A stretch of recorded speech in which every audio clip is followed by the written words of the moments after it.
Hello. Hi, Phil. I don't think we've ever Hello met there. or talked. I don't think we have actually. Oh, you haven't? No. No. How is that physically possible? He's infamous, but I have yet to speak.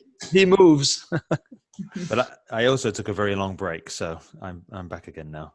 Yeah, I think that you were mostly away when Kathleen and I started to dating each other. That's right. Yeah. We're serious now. Yeah. Started your dance. She is hard to get to a date. Me? Well, I don't keep them long, that's for sure. I decided that I'm just as dating goes, I'm meant to not do that for longer than a week. Well, that's a good week though. An enjoyable Damn week. good week, Tor. Damn good week. Yeah, that was fun. We'll just wait a couple of minutes and then we'll see who's on. And then I want to, depending on who's on, I also want, Phil, you to talk a little bit about the work you've done in education. Mm-hmm. Because there's people interested but couldn't make the call. And we do have people watch the replay. Okay. Trisha just likes to watch herself on the replay, so she watches it over and over again. Wow, thanks. I think offense is the best defense, isn't it? Yes, true. So we'll see who comes. Hi, Nancy. It's been a while. Christy, good to see you. Janie, we see each other all the time. And Claudia, good to see you. She's just going to start the certification next month. So she's popping on to see who these famous Tor and Phil are. So there's some people that are not on video. Yeah. Yeah. Okay. Yeah. Claudia is not on video. Christy is not on video. Oh, there's Sherry. Sherry is not on video. Hi, Sherry. These people who don't wash their hair. Good morning. Yeah. it could be too early for Sherry. She's in still in their pajamas. They're still in their pajamas. Well, I washed my hair today for the first time in 3 days, and I've been doing webinars all week. So I've worn a ball cap, and they've been no camera. That's the best way to do it. But I had to see you all, so I decided I should shower. Well, thank you. The best thing with the virtual meetings that you don't have to smell each other. That's right. That's right. Yeah, we got a few people rolling on. Awesome. It's good to see. Good to see.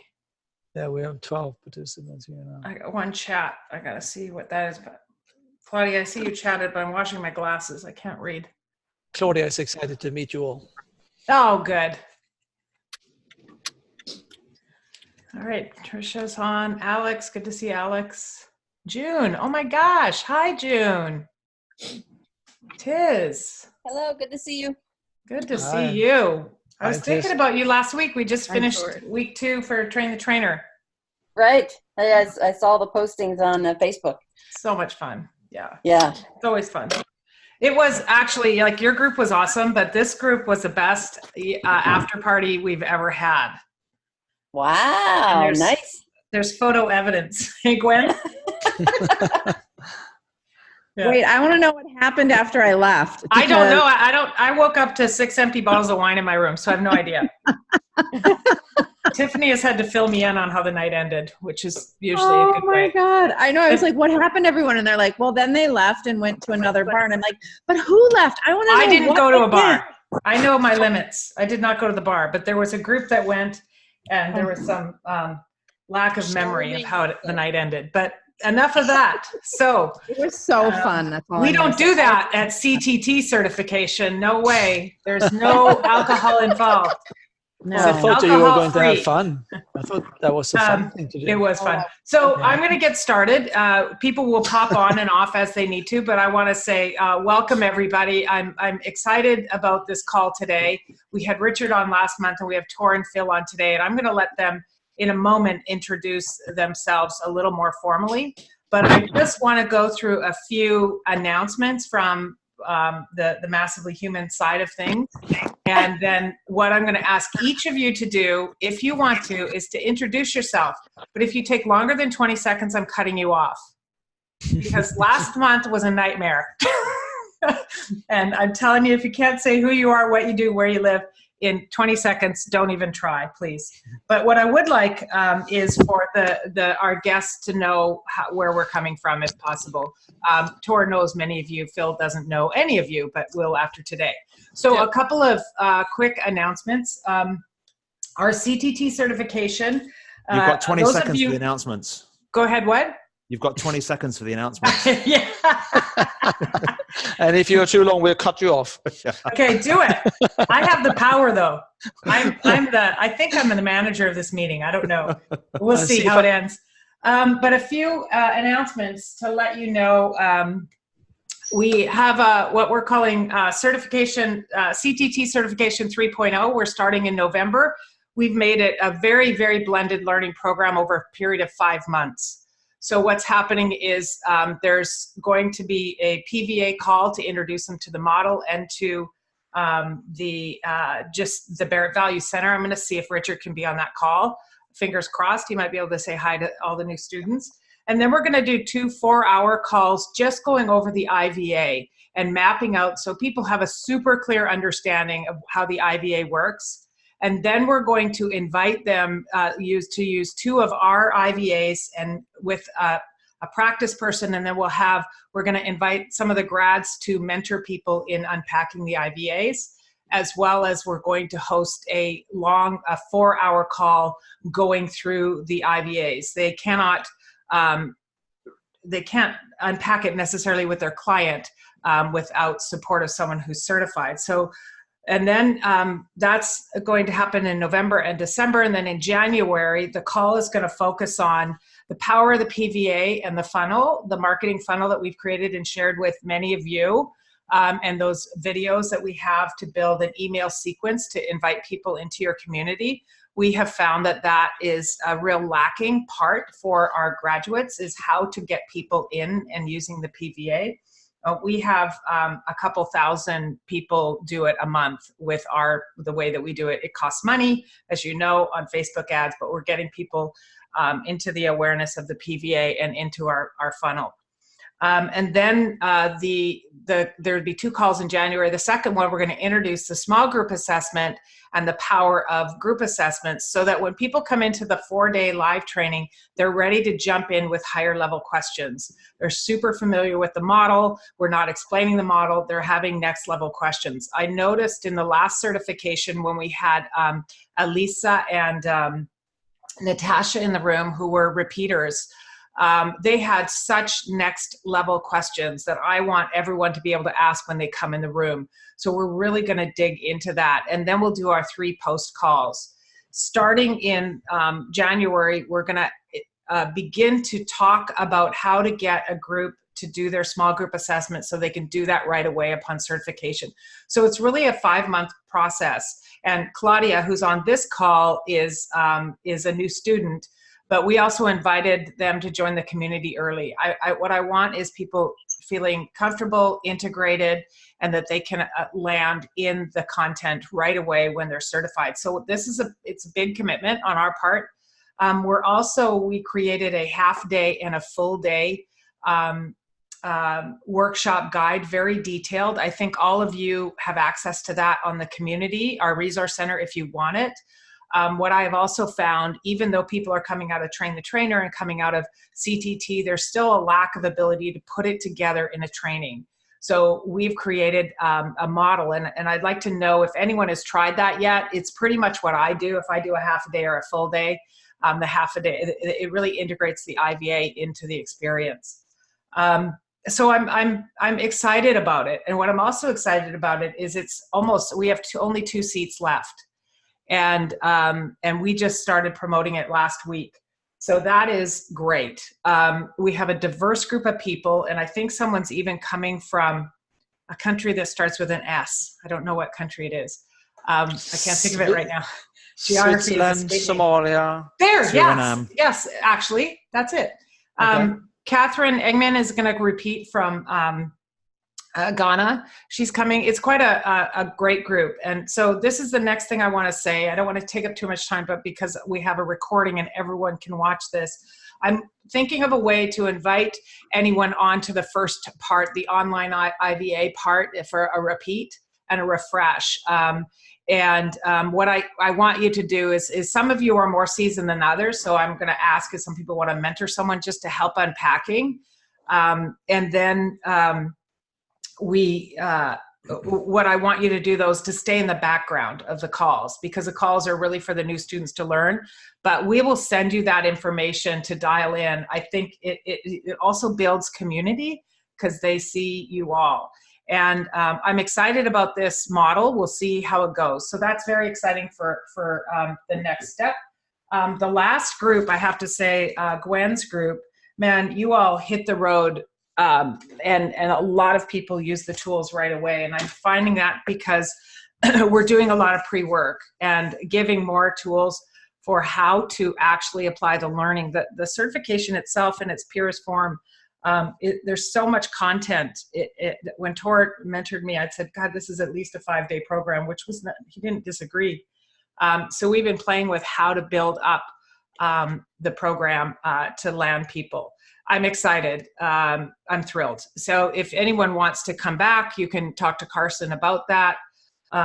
We just charge the overhead for that. It's a small fee to come and repeat. Some of you have, but I'm hoping that participating on those IVA calls will keep you feeling inspired and understanding the tool. If you can master the IVA, you can master everything in this work. So that's that. Tor or Phil, do you have any comments on that? I haven't told you about that new model. Do you have any thoughts or initial feedback on that concept?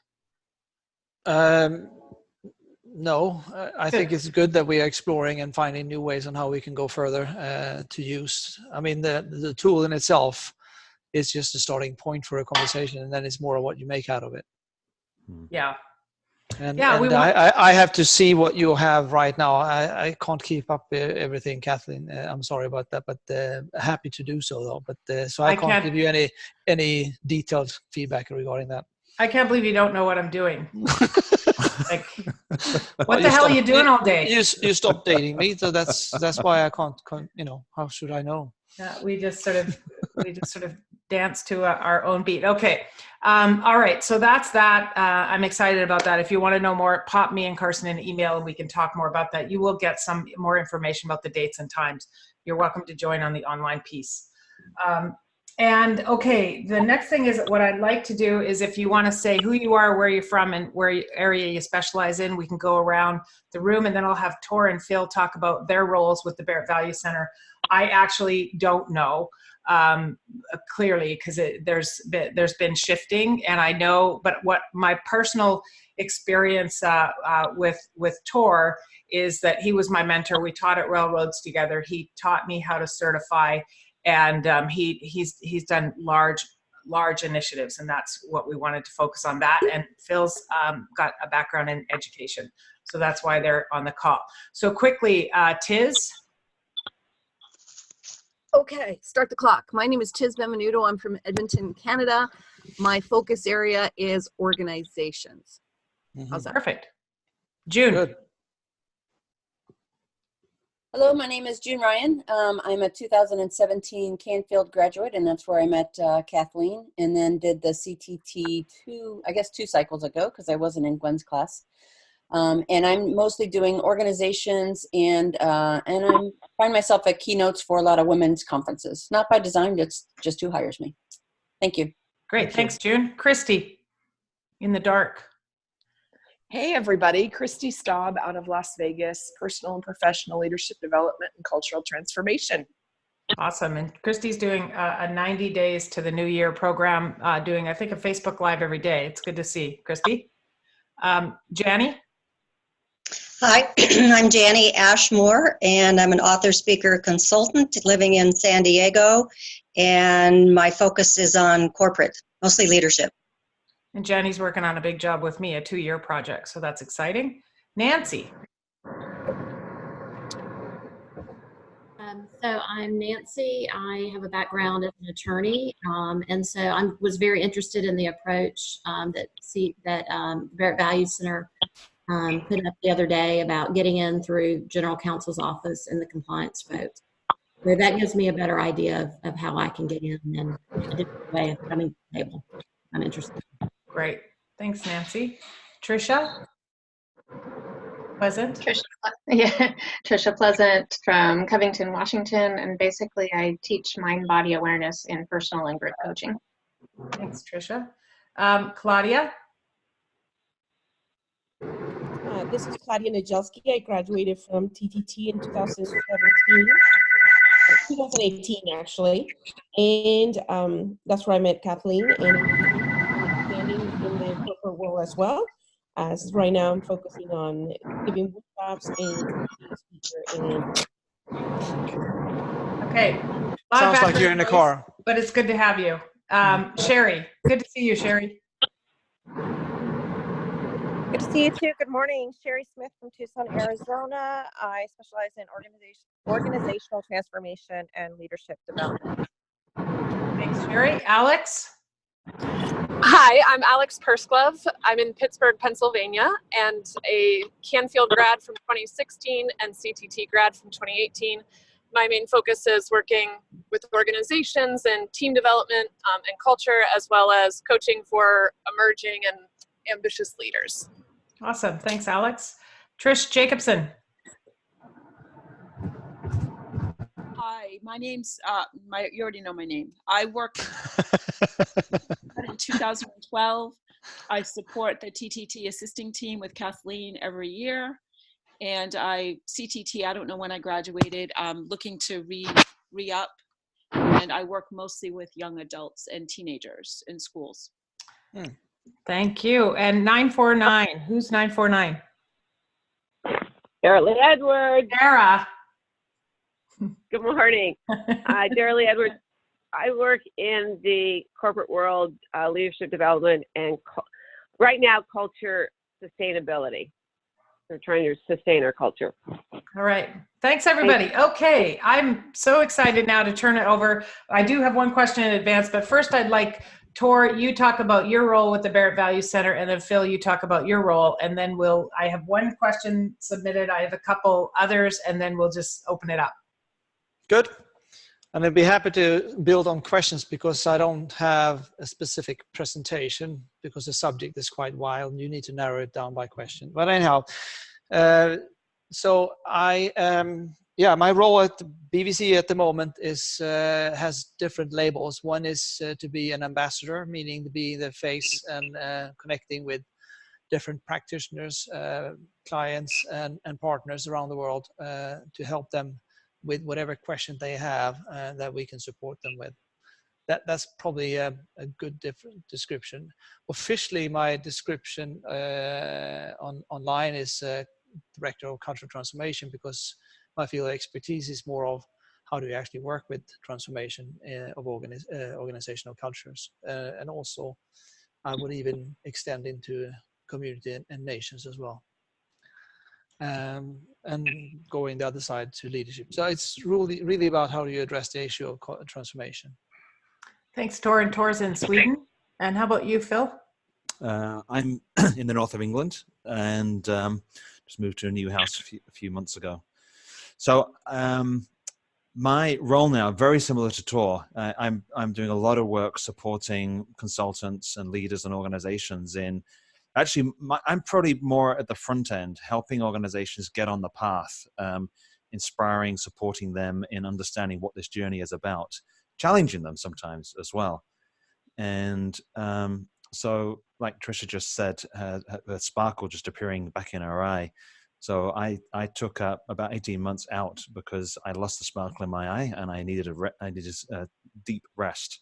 And so I'm kind of back again and I'm regaining that. It's a long process, I've understood, or I now understand. So it doesn't happen immediately. But so currently I've just finished recording a video that will be shown at a presentation of the Gandhi King Conference in California this weekend, because we're now connecting the values assessment to two major extra areas. One is what's called culture of peace. So working with supporting peace building in families, organizations, communities, and nations around the world. And the other is we're making a direct connection for the values assessment to the United Nations Sustainable Development Goals so that we can help organizations measure where they are, their contribution, their progress, supporting their ambitions to connect their purpose to serving humanity at this difficult time around how they contribute to the global goals. So there's some remarkable new work emerging right now that adds on top of what we've been doing for many years. So, yeah, I mean, maybe that's something that we can say is the field of developing work is part of our agenda as well, yes. and our role in the company. Yeah.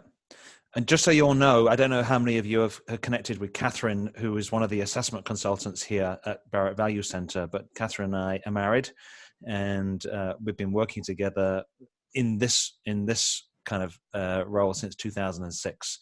But we've been married for 32 years now, so. That's great. do you do your values assessments to work on your relationship? Yeah. It's powerful.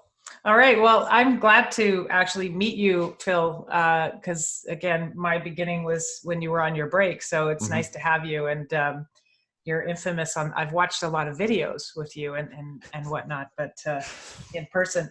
Okay. So isn't infamous potentially limiting? Isn't that? Never. Not yet. Okay, so I have one question, and we'll just start the discussion. Again, this is just open dialogue to gain wisdom from these folks. And Tiz has asked, Tor, do you have a story about the great results? They need to be great results achieved with an initially resistant client organization. That almost resonates also with what you were saying, Phil, challenging people into why they need this work. So, and I'd like to Tiz then to, if you can, express a little bit what you mean by great results. Meaning, is a great result after we work with them, or is a great result coming out of the survey? What is it you mean by that? That's an awesome question, because I hesitated putting that in, and I went with it. I think my initial gut reaction was to not put great, just understand results. The focus of my question is the resistance that perhaps I'm attracting. I would love to have a story where you experienced a certain level of resistance, of helping an organization understand the benefits and the potential, the increased awareness, etc., and overcoming that such that there was results where the client went, oh my gosh, why didn't I listen to you sooner? That's really what I'm looking for. Okay.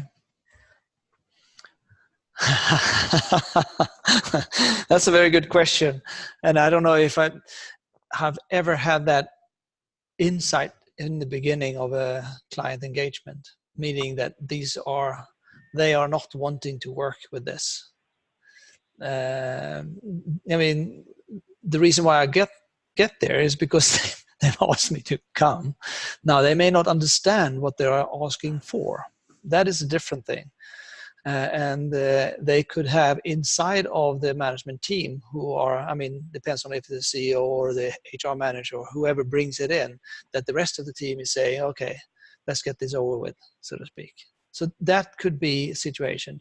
But I can't recall any moment that I have shown up in a place where they don't want to work with what we are offering.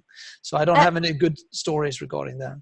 I think that's maybe what I have some situations where I've experienced that. Well, I will be talking to someone, walking them through something. They're like blown away going, this would be awesome. My management team would like that, but they're not a key decision. They're not the key decision maker necessarily. And the door's kind of closed there. So their things die on the vine sometimes. So that's I'm encompassing into that resistance kind of thing as well. It's not like you can't even get in the door sort of thing. Yeah.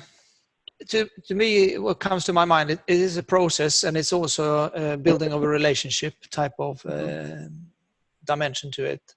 I don't know if you've seen, we have this, Nancy was talking about that she looked at the CTT in Action webinar, but there is a webinar where I talk about a job that I did for the dental scientist or dental department in Sweden, one of the early ones.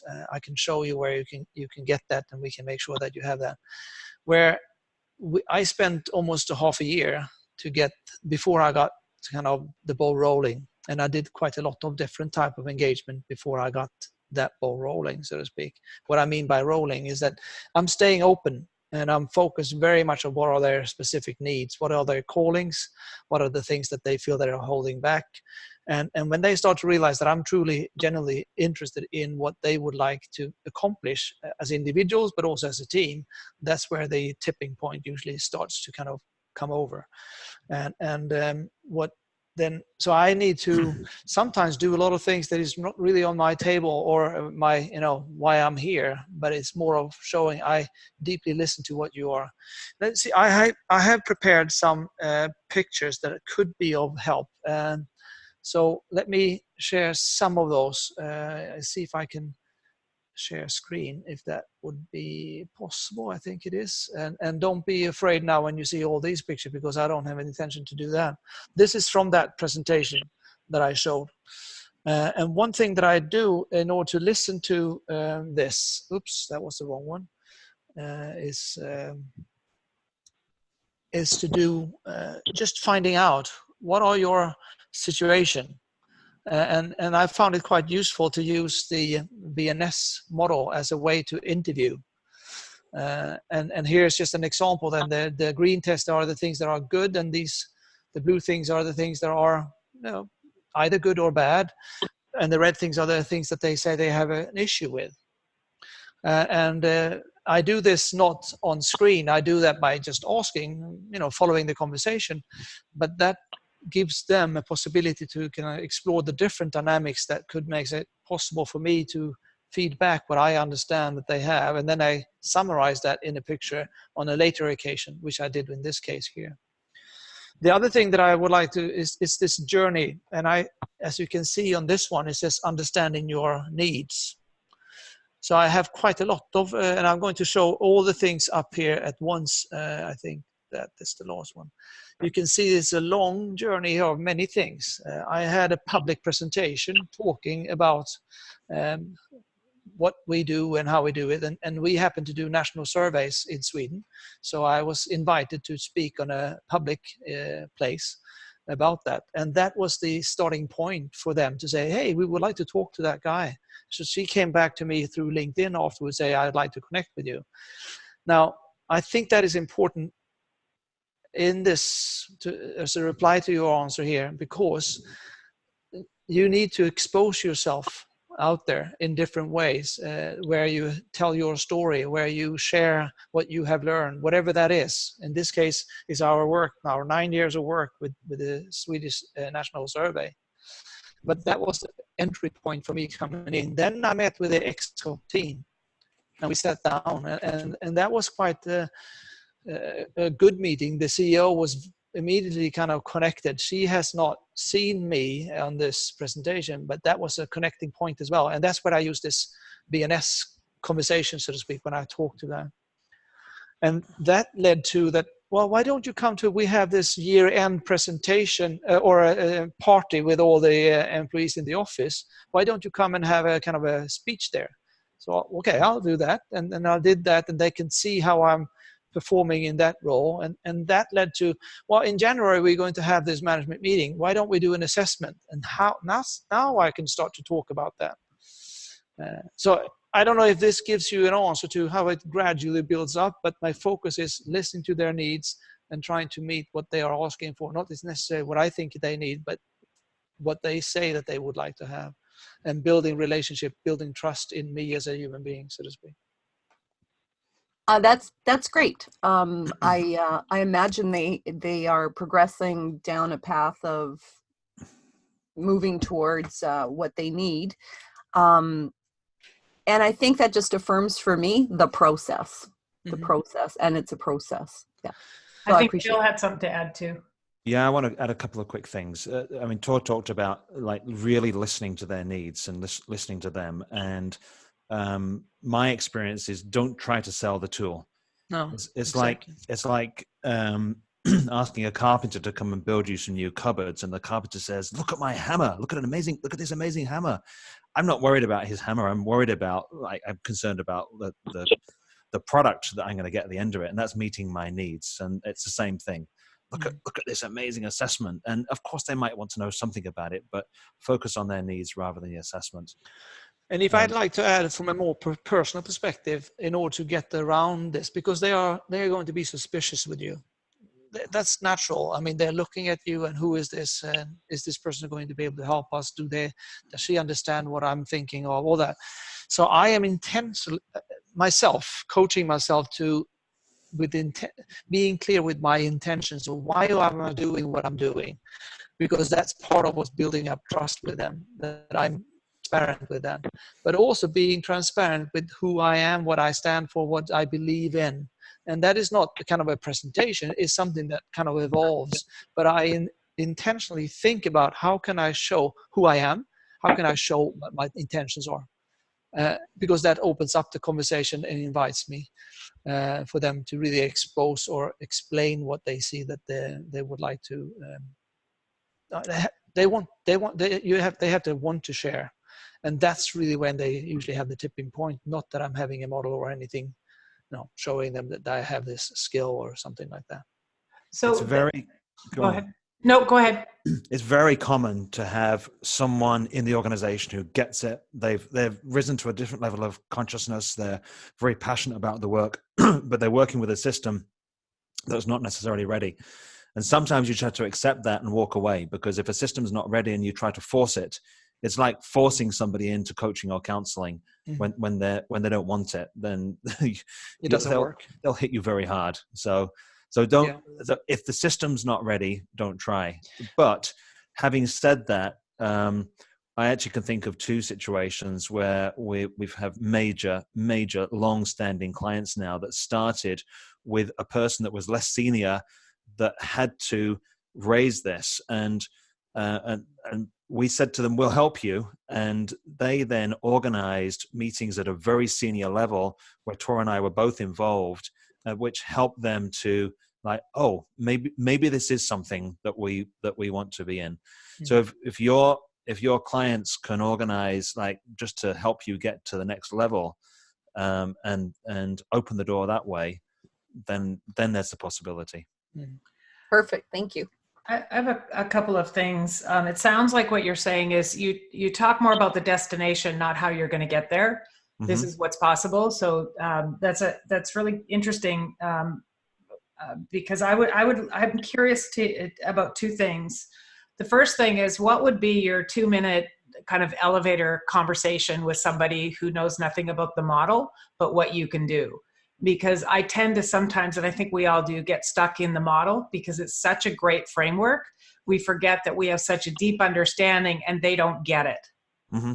And the second thing, this is a second question, is talking about how do you integrate the work that you do into the strategic plan. That's a next level thing that I've been invited to do, so it's a bigger question, but that's separate from the first one. But what would be your sort of 2-3 minute, this is what I do, this is what we can do for you, and then I wouldn't mind having a conversation about strategy. If anyone else has any questions, just pop them in the chat or speak up. I have a thought, but Tor, do you want to start with what's my short version? Because you can start. We both do that. Yeah, we do. Okay. So I'm sure you've all seen this, but I'm going to show you. If I only have 3 minutes, I would use this picture here. Has everybody seen this? Tale of Two Companies. So these are two real organizations, and we have real results for them. And if someone wants to know what this work is about, I'll tell you how I tell them. So we ask the employees of two organizations, select the values and behaviors that most reflect how your organization currently operates. This is just showing you the current culture. On the left, this organization, the employees picked the values: client satisfaction, making a difference, integrity. And each word gets a dot on the chart at a level. And this is an organization that operates with what we call full spectrum consciousness. And then on the right-hand side, we asked the employees, select the values that reflect how your organization currently operates. And they said, our number one value is blame, and then short-term focus, and then internal competition. And again, all the words get a dot on the chart. And what we know is that 2 white dots is enough to tell us that the organization will be struggling to have engaged employees, happy customers, and fulfilling on whatever their mission and vision is. That's 2 minutes. 2 minutes. Okay. 3 minutes then. We also know that the organizations with that level of dysfunction will be having far higher levels of both mental and physical health challenges from their employees. Organization on the left, over the same 3-year period, was making a positive 25% return on their assets. Organization on the right was making a negative 80% return on assets. They both in the finance sector are working under exactly the same market conditions. Culture matters.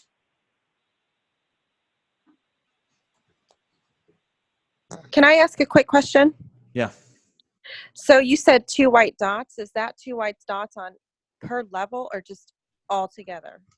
Well, I mean, this is not a fact. This is me describing, because as you know, everything's relative within here. But I would say that 2 white dots in our current culture is already enough to tell us it's just undermining. It's undermining people's ability to feel safe and connected and productive, and so that's not completely true, because everything's open to interpretation here, and it depends what those dots are.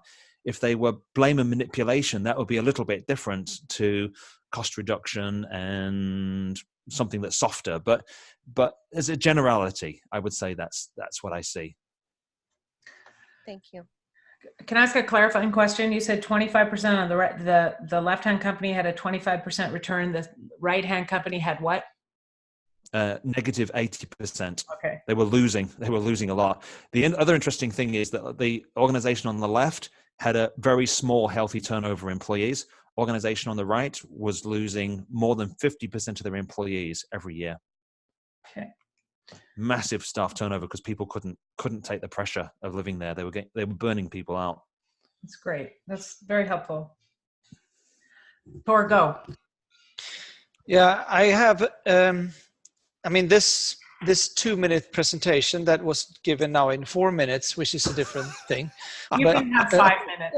It's now, all fair. The key thing is it an elevator speech that you're after to get the attention? Then there is no silver bullet for that, because it all depends on who they are and where they are, what they are asking you about. So I have come to the conclusion I don't have that kind of one, but I also have very many situations when I'm on an airplane, I'm sitting at a restaurant, I'm starting, hi there, how are you? And they start to talk, so to speak. You have those type of situations.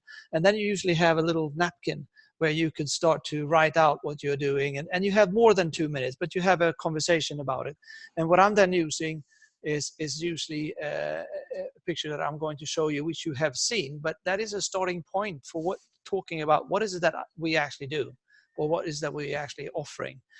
And I think that you can see this whole system change for transformation. You've seen that before. This is not the new thing. But then I talk about, you have your core values as an organization. That's your target. These are the values. You may have that. And in this case, this is a real case of they have these type of values. So what we do is, of course, we celebrate what you have, but then we go in and we ask our questions around, what are your personal values? Who are you as an individual? And who are the people in your organization? And what is it that they would like to, what's important to them in their lives, so to speak?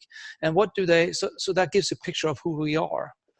Then I say that what we do then is also we listen to what are the questions of, how do we actually have it today? What's our current situation? And what is the situation, how we would like it to be?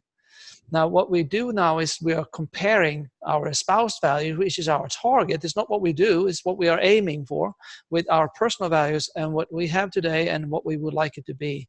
So that gives a story of, okay, we are making this subjective, invisible reality more tangible, and we are trying to capture what truly matters, what is important for us in order for us to function well. And that's where I think Phil's story gives a much deeper understanding of how that is being unfolded and what kind of impact it has on business. But I will go on here as well. I say, well, we do these assessments and look at values. Those values are just keys of, to open up and understand what's going on in the organization, to get a deeper understanding. It's just a starting point for the conversation that needs to take place in the organization. So that's where this picture of the dialogue comes in as well. And this image has helped a lot of leaders to say, oh, well, now I understand. So what you do is actually you work with this invisible subjective reality and make that tangible. Yes, that's what we are doing. Thank you. Yeah, I wouldn't think that there's like a 3 to 5 minute pitch, but I was interested in how you frame it up without talking so much about the tool. And I know when I'm pitching to a potential client, and I've done this a lot, and I share this with everybody, is I take them through their own IVA, and then I show them the CVA. But what I never did was use Phil's slide, and that's an up level for me to recognize how to show the difference very clearly and very plainly. So that was helpful. If I were to answer really short, when people say, what do you do? I say, we can help leaders understand the values and needs of their people and help organizations become more successful and happier places to be. And that's the very short version. Mm-hmm. That's great. We'll transcribe this for everybody. Okay. Send you the transcription. I'm very curious about how you weave this work into the strategy for the larger, even smaller but larger initiatives.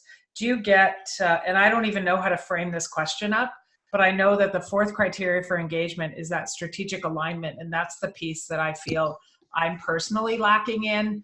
And how do you tie that in, or who do you get involved in a larger initiative with that piece? And does my question even make sense? It makes a lot of sense, and I have to share some of the faults or the mistakes or learnings, whatever you would like to phrase that, in that. We believe if we treat our culture and our work with our culture as a separate entity, a separate project, separate thing, then we are going to fail. That is that I have done that enough. So I am very, very clear when I'm talking to leader. Your job is not to have a cultural development plan or transformational plan. You may have some actions to fix what's not working, but to get it into your strategy is more of every strategic initiative. What kind of impact does it have on our behavior? What kind of impact does it have on the way on how we act and work together towards the client? So it's actually needs to be tailored in. And the question that you ask is, okay, we have this strategic initiative. What kind of impact does it have on how we behave, and what are the outcomes that we would like to see in the eyes of our clients, or whatever that is? So it's more of having those type of conversation rather than making a specific plan. And that has proven to be a successful way of working. I don't know if that answers your question, but I hope I understood your question. It's honestly, it's a new question that's emerging for me. It's a piece of the pie that I'm wanting to research and study how to integrate. So I'm just starting to ask new questions about that, because in my mind it needs to be part of the internal policies and procedures, like in performance management or town hall meetings, sort of more practical things of how to share what you're doing, but how to engage in the strategic plan is an area I've never dipped into. So it's a new question. I don't know what the question, I like to sit in the question because I don't know. Another dimension, I'm going to invite also Phil into this, but the dimension here is really getting back to your purpose and your mission as well, which is essential, because the purpose and the, why we exist, what is our reason to be, so to speak, as an organization, and how do we want to live that is fundamental. Your strategy is actually an expression that comes in order to manifest that. And if you have it the other way around, we have the strategy, and part of the strategy we have to have a mission and vision and values as well. Then you're on the wrong track. You are starting at the wrong end, I think. So it's more of reviewing. That's why I'm repeating myself now, but it's reviewing yourself against your purpose and your values in all the initiatives you do. When you are consistent with that, that's when it starts to be aligned, if I may. I don't know, Phil, if you would like to add anything to that. Yeah, I mean, I ran Barrett Value Center for 10 years, Kathleen, and this is still a question that's unresolved for me. So okay. I cannot say I'm an expert in this, but I have a few thoughts. One is that the strategy fits somewhere in between. If you've got purpose, which could be a purpose statement, mission and vision, and then beneath that you've got values. Well, strategy fits right in the middle between those, because the strategy is going to be there in order to fulfill our purpose, and the strategy will be aided by our values. So I do know that in a way this is very simple, that when you're creating strategy and creating all the actions and tactics around those, and then the question is, like, to what degree is this strategy like leading towards us fulfilling our purpose, our mission and our vision, and to what degree, how do we make decisions based on our values in order to bring this true, and is this time to refresh our values or re-explore them? Because if our purpose or strategy changes, do we have the right culture that's necessary to make that work? So I wouldn't just make it really practical by asking the question, like in a board meeting or a management meeting or a team meeting, like, how is the decision we just made in alignment with our purpose and our values? And if it isn't, then you say, do we want to stop and reconsider this? Because organizations will often they will do amazing piece of work on their purpose and their values, and they'll put them on a shiny poster on the wall, and then they go back to running the business and they forget all about that stuff. It happens all the time.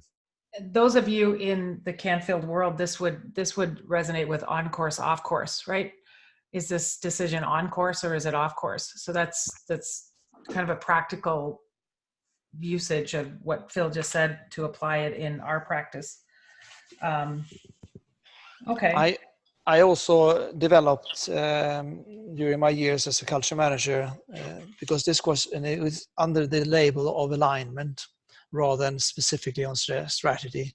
And I developed a tool which I call 4 consistency questions, where you go back and I can, it's more of what are we measuring? What are the things, how do we react when we have a challenge or problem in the organization?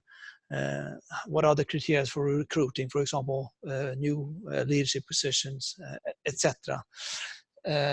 So it's more of, how do we do that? Is that aligned with our values or not? So it's more bringing it up to your attention and become conscious about it. It's not that sophisticated, very different change type of, but I can share that tool. I call it 4 consistency questions if you feel that would be valuable. Yeah, that'd be valuable, and I'll share it with everybody.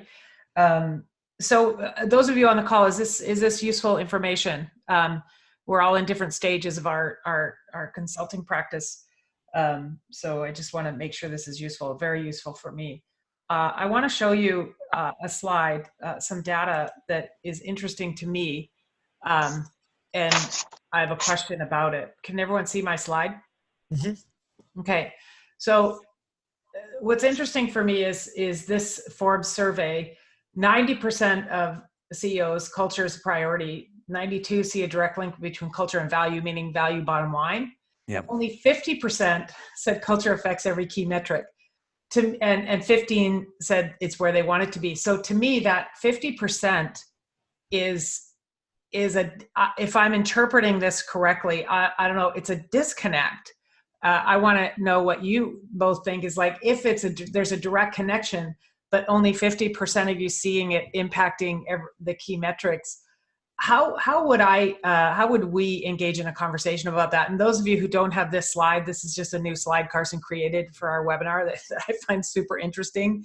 I'll share this information with you, but do you have any thoughts on that? Yes. I'm laughing because I'm going to show you a picture that actually reinforces. Okay, I'll unshare my screen. Yeah, I'm just going to because I think I win on screen share. Let me see if I can just get to it here. I'm going to put that into presentation. So I'm just going to, oh, shoot. Let's see, I need to, my mouse started to just not function anymore. So that's why I'm struggling a little bit here. Problem.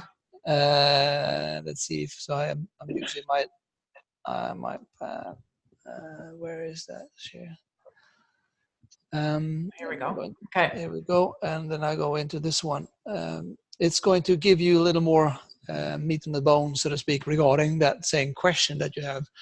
These are familiar organizations to you, and they do surveys on a regular basis. And your example was not that big of a difference, actually, to be honest. Okay. But Deloitte, PricewaterhouseCoopers, Korn Ferry, which is the Hay Group, and then some universities and Ernst & Young. These are from 2016. These, but and they ask very similar questions to their in their surveys. They come up with the culture is important or very important, 86%. Culture is critical for success, 84%.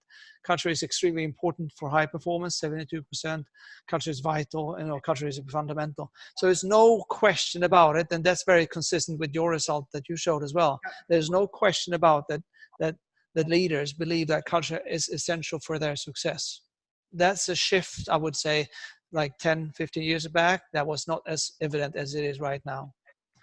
Now, the interesting thing is what happens after. 28% say they understand their culture, and only 12% say they are good at developing their culture. And then you have this 51% think that their culture needs a total makeover.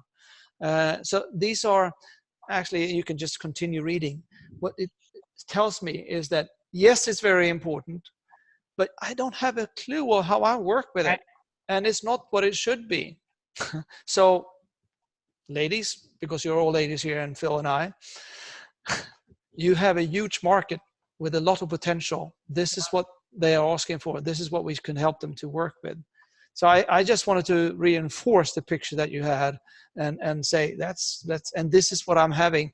I'm also having, let's see if I can get to stop sharing. I also have, when I present big audience or small audience, I ask a few questions initially. I think Kathleen, you and I have talked about that before. These Please stand up. Please stand up if you believe that culture is essential for the success of our company. And everybody stands up. Even Phil stands up, and that automatically stands up. Then I ask you, please stand up if you believe that the culture that you have in your organization is what it should be. And then some people, like 10% at the most, stand up. Then I ask them, how many here know what it takes to drive and develop your culture to what it should be? And sometimes 5% stands up. And then I ask the last question, how many of you would like to know how to transform your culture to what it should be?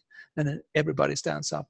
And that's enough for me to kind of visually in the room explain to them that, hey, we think it's very important, but I don't know how to do it, but I really would like to know how to do it. Okay, let's get going. So that's really my initial kind of invitation. Phil.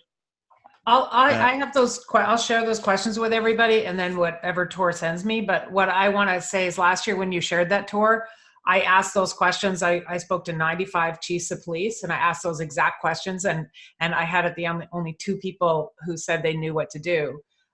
So that was so good for the visual in the room, especially when you have a large room. It was great. So I applied that tip right away. You have to prepare yourself for the fact that you won't get the answer that you're expecting, though. So it could be that everybody stands up. Well, that's great. Let's have a learning experience together. I'm going to share how I can do it and see what you have in your, so you have to be prepared. Yeah, exactly. I have never, though, experienced that. Yeah, just be prepared to be surprised. Phil, did you have something to add to what Tor was saying? Yeah, I do. Not only do leaders not know how to fix their cultures, they don't know how to fix themselves. Mm-hmm. And that's true of all of us. And let me just show you this picture, because actually the important topic is how do we change our culture to fulfill our strategy and purpose and vision and everything. But how do I as a leader start to show up? And I want to show you a picture that I use to describe this. And again, you may have seen this, but so this is a comparison. Let me move that out of the way. This is on the left-hand side. What you have is the leadership values assessment for a real leader in an organization, and they had 14 assessors. And so 11 people said, we see you stand for power. 10 people said, we see you stand for blame and manipulative and controlling and arrogant and all these things. This was a tough feedback for this leader. Yeah. And look at the culture that this leader creates. Now, I want to say that this was not a bad person. He was not setting out to be evil.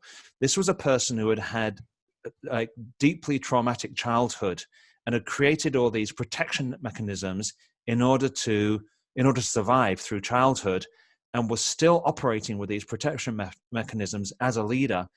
Truly wanted to do a good job, truly wanted to lead a high-performing organization and look after his people, but had no idea that this was how he was coming across. And so what we say always is organizational transformation starts with the personal transformation of the leaders.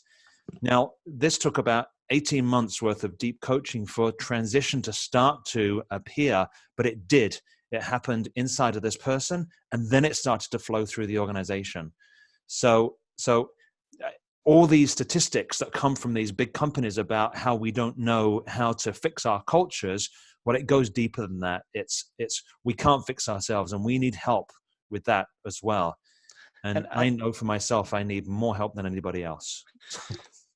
No, but I think that this is also a very important part of the difference of what you can offer them, because we have a human and very individual approach to how we actually address culture.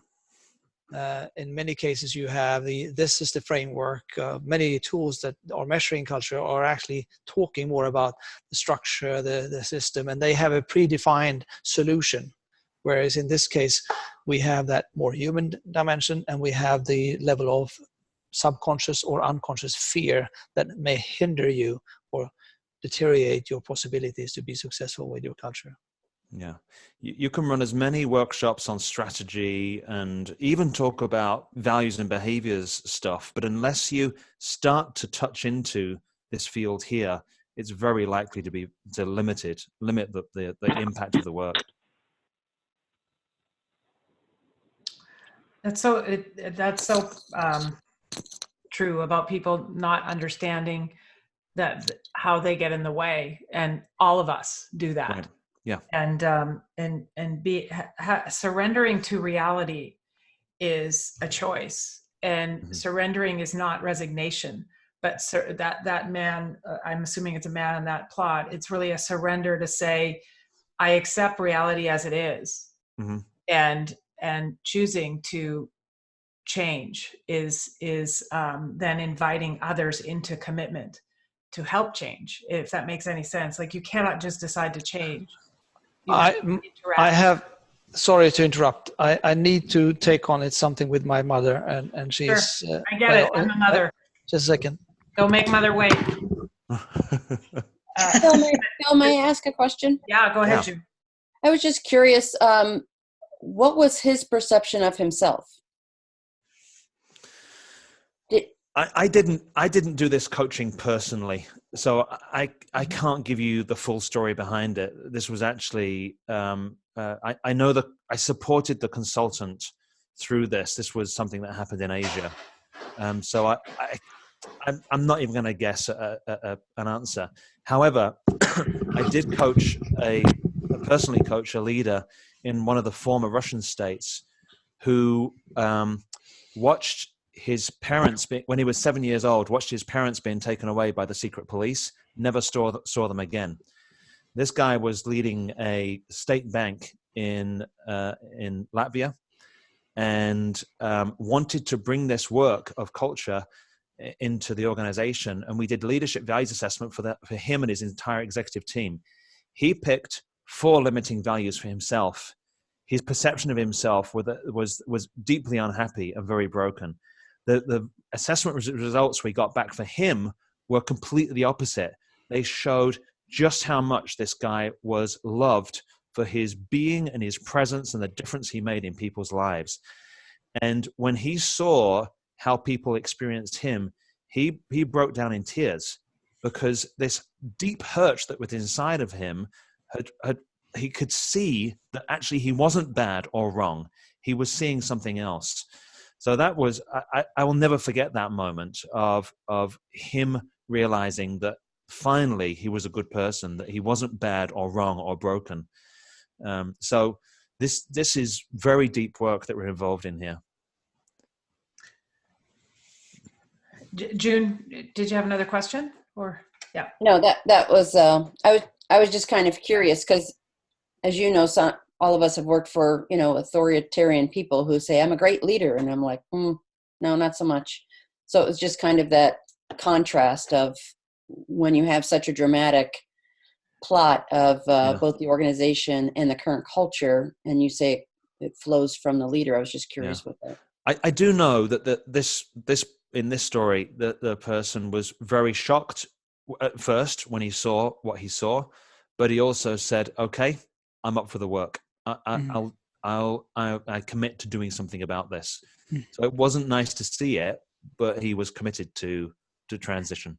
And that's the choice to surrender to reality, and then engage in relationship to change. When a person actually accepts that the feedback is real, what I notice is it allows for the creation of new possibilities, because they're not attached to this person they've built up to that moment. It's more saying, well, what if the feedback is true?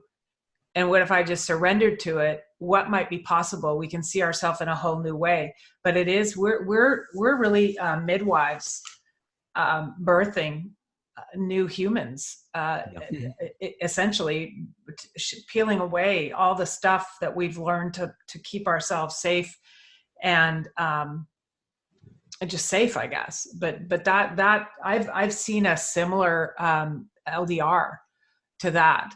And it is very traumatic for someone to see that. And they can go one way or the other. The LDR is my favorite tool. I use it the most. But it is, we're holding space for people to really see what's possible, but only by surrendering to what's real. It's deep work. And to build on that, I completely echo what you are saying, Kathleen. And to build on that, I mean, of all the LDRs and LVAs I'm doing, I think that it's our most powerful tool. Yes. And it has the biggest impact on building on what you said, June. That this is maybe the most impactful one, specifically if you have leaders who believe that they are excellent or authoritarian. However, though, when you have, because Phil's story is a very beautiful story of something that was really, really much better than he thought it was. But you also have a situation where you know that this person is just not going to, or it's not a very pretty picture that you're going to tell them, because it's really bad. Now, I deliberately, I always look through the result, the LVA or LDR result before, of course, and then I realize if I have, when you work with people with an entropy level of, say, 15 to 30% on a personal level, I deliberately make sure that I do it after lunch, and I have open end at the end of that day, because it could be very strong pushback coming up of denial or excuses or whatever that is. And what you need to do is to be there to hold them in that moment, to be able to connect to what is being said And when you do that, that's where they are going to have, you need to provide them the possibility in a safe place for them to connect to that birth, so to speak. Yeah, and Phil is laughing. No, I don't know what it is, but it's something that he would like to say. Yeah, speed is not a success factor in transformation. No. So, and I've had a session that went 7 hours. We planned for 2 hours, 2.5 hours, and it went for 7. And that was what was needed for that person, because to stop at 2 would have been distressing. That's a good point. Those of you doing LDRs or LVAs or IDRs, is I set aside for the first 2 meetings, I do a 2-hour, and I just get their history and we talk about who they are up to the point. And then the next time I go through the survey, and I have between 2 and 3 hours. So the first 2 are heavy ended. And if I could get someone to commit to a half a day, I would love that. But it's usually a week apart. But that's how I've divided. I don't let them see the results until I've got a little bit of feel for who they are, and I can then take the line and sort of pull that thread through the results to see what dots I might be able to help connect. But it can be earth shattering, and then other people spend most of their time looking at who said what, and that was a bad day, and that's a whole nother intervention. But that's why I'm hoping to dig deeper into the LDR experience in the training next time, because we're getting people more prepared to come in and go deeper, because that's my favorite tool. There's Christy, I think this is a question, or is it a comment? Christy says, example of transforming people in organizations makes extraordinary difference in direct and indirect spheres of influence. Is that a question? Hey, or Kathleen? No, it's just, I just want to say, I have a heavy heart this morning that's also happy, because I think the dialogue that's coming out of this is probably one of my favorite interviews, podcasts that you've done. And we say it's the leaders that transform the organization, right? And not only does it make a difference in that gentleman's life, but everyone in his life that he touches, directly or indirectly, moving forward. And that's the power of the work. It's just a consistent ripple when we have the tools that we have. So thank you. Right. Now I need 2 minutes. I'll be back in 2 minutes time. You're allowed. So these conversations that we have either on these calls, in our sessions with our clients, my sort of this new thing that's up for me is really looking at the distinction between conversations about what needs to change into having conversations that all actually impact change. Not talking outside of it anymore, but talking in it. And this is where a lot of my thinking is going to, like this conversation, hearing Phil and Tor and those of you who've chipped in, and then my thinking, I'm leaving this having transformed and learned something. And that's what I want to focus our practice on in this community, is really not so much talking about what needs to change, but having conversations that change, and how to create that safe space. Like that person who has all that personal entropy is living in a cage. And if you can just let them see that there's a door that they can open, and they can always go back in the cage because they know how to do that.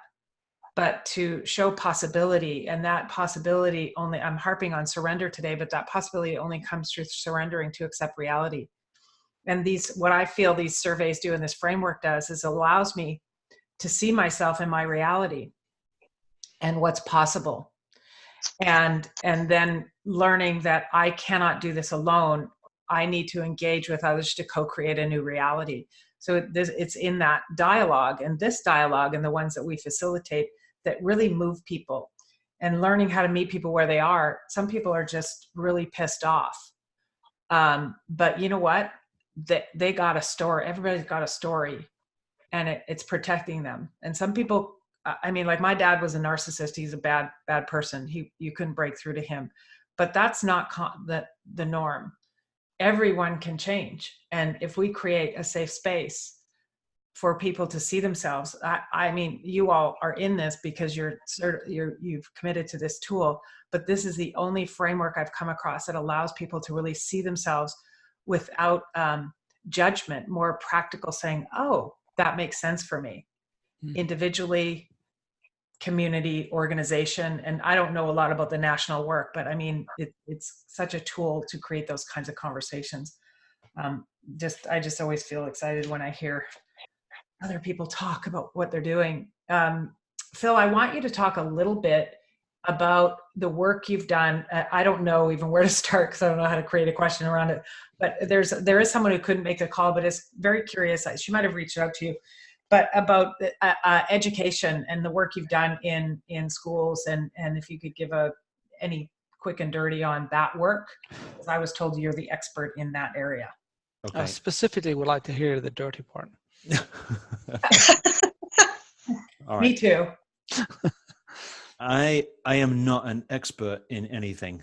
Someone defined being an expert is someone who's made every mistake possible, and I am still making mistakes every day. So okay. I totally reject the term expert. But anyway, so when I took my part 1 and part 2 training course in September 2000. And on the flight on the way home back to the UK, I got really clear this would work for children. This would work in schools. And I started a passion then for working with schools and children. And so, for example, fairly soon after that, we created a children's values template. So, for example, the word tolerance gets translated for children to accepting people the way they are. And we created these very simple behavior statements that even children as young as 4 could connect to. We actually say that you really need children who have been a little bit more through their development, probably age 8, 9, 10, in order to really understand this. But I really got that even children as young as 4 could start to understand these concepts and were coming alive inside of them. So school assessments, and I'd count within schools, I would count primary schools. In the UK schooling system, we have primary schools, which is for young children, secondary schools, which you would call high schools in the US or Canada, and then college, university as well. And it covers all of that. And even nurseries as well for younger children. So mostly school assessments happen within the adult community. And then it's like any other values assessment, because it's a team or a company or an organization that's set up to do a job, and they need to figure out what their own values and culture are internally, and how they look after each other, and how the leaders understand the people. I remember one particular primary school I went to work with, where actually an amazing leader who was deeply loved by his people. But the values assessment, we did a values assessment of the teachers, the governors, the non-teaching staff, and the parents. The overall result for the whole entity was amazing. It was like 5% entropy and no white dots in the current culture. And when the teachers who were in the room saw that, I could see their body language slumped, and they couldn't believe what they were seeing, because that wasn't their experience. When the teacher's plot came up, this was a primary school, they had words like internal competition. They had a number of limiting values in there. And I said, so this is a primary school. How does internal competition show up in here? And they said to me, government targets, which come down from the very top level of government, come down through the schools into the targets that we're given as individual teachers, and we actually feel like we don't like it, but we're in competition with each other. And the head teacher really understood the pressures that some of his key staff were under, and they didn't like it, and he didn't know that before that point. And it gave them the opportunity for deep dialogue at how they accepted, well, actually, they can't change anything about government targets, but they can change how they are internally at looking after that. I had another high school in Scotland where actually also pretty positive result, except non-teaching staff. This was the caretakers, the janitors, the the cooks, the lab assistants, they were really unhappy. I mean, going from an overall entropy of around 10%, this group of people, it was in the high 30s, 40s. And nobody knew this. Nobody knew how disenfranchised and unhappy this group of people were until this result came out. And it created a level of awareness for them to stop and say, who are you? What do you need? How do we help you to feel that your needs are met and completely part of our team? And it took a very courageous head teacher, school principal, to start to make those changes happen. So apart from that, we've also done work with children in the class and doing a classroom values assessment. So using this other language and having the children talk to each other about how do we look after each other? How do we build the behaviors in this class that are important to us, and address bullying and address these nasty things that they're experiencing, and saying, what do we really want? So it can work across the adult population, the adults including the children, or just with the children. One more quick picture to show you. I did a TEDx speech a number of years ago in Philadelphia. It was an education version of TED. And I did a values assessment of the US education system. So we asked educators from junior schools, high schools, and universities to say, who are you? How do you see the system operates now? And what would you desire it to be? And this was the real results. So it's the old version of the plots. You can see in here, this was June 2011. But you can see that this group this is representing education across the US.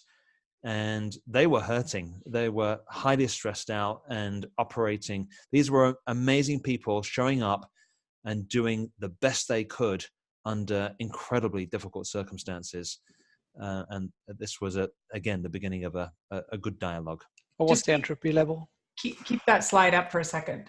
Okay. Entropy level was 58%. Okay. Wow. Just want to say one thing. If you'll notice, if you can zoom in on that, the words are different for schools. The values choices are different. Mm-hmm. Academic excellence, for example. Yeah, and character development, student-centered, intellectual stimulation. Overscheduled. Yeah, so that's great. I bet this hasn't changed much. My gut tells me, but right. Were these teachers or students? These were people. These were educators. So these were professors, teachers, teaching staff, that sort of thing. What year was this? 2011. And this was across elementary all the way to university? This was, yes, it was. I got the breakdown of where this came from, but these were all people who were showing up to a TEDx conference and who were all educators in their own right within the American education system. I think that the positive distribution picture is quite interesting here as well. I mean, if you look at the change there. So this was a compilation of the attendees coming to your TED Talk, was that right? Yeah. Or just? Yeah, exactly. Okay. Yeah. Thank you. And as you can see here, there's a huge need or desire for change. Yeah. Yeah. Yeah. And the main focus is actually level 3. Mm-hmm. And Phil, when you talk about the language changes around the values to demonstrate behaviors, that's the one that we can get off that's on the Barrett Values site, right? Those questions, the family assessment, I think it's called. Yeah, there's a family values assessment there which you can download. You can use with your families. It's also a great thing to share in schools as well. Yeah, that's what you're referring to, though. Those the modification. Yeah, that's really useful. That is, Carson has sent that out to everyone before. I think it's on the Resource Center, and you can find it on the Barrett Values site, but I'll make a note to repost that in the follow-up email. And how can we find your TED Talk, Phil? Look for Phil Clothier TEDx on YouTube, and you'll find it. In your CLOTHIER? That's it. Yeah. Thank you. Okay. All right. So we're coming to a close of our time together. And I appreciate both Phil and Tor for showing up, not knowing what we were going to talk about.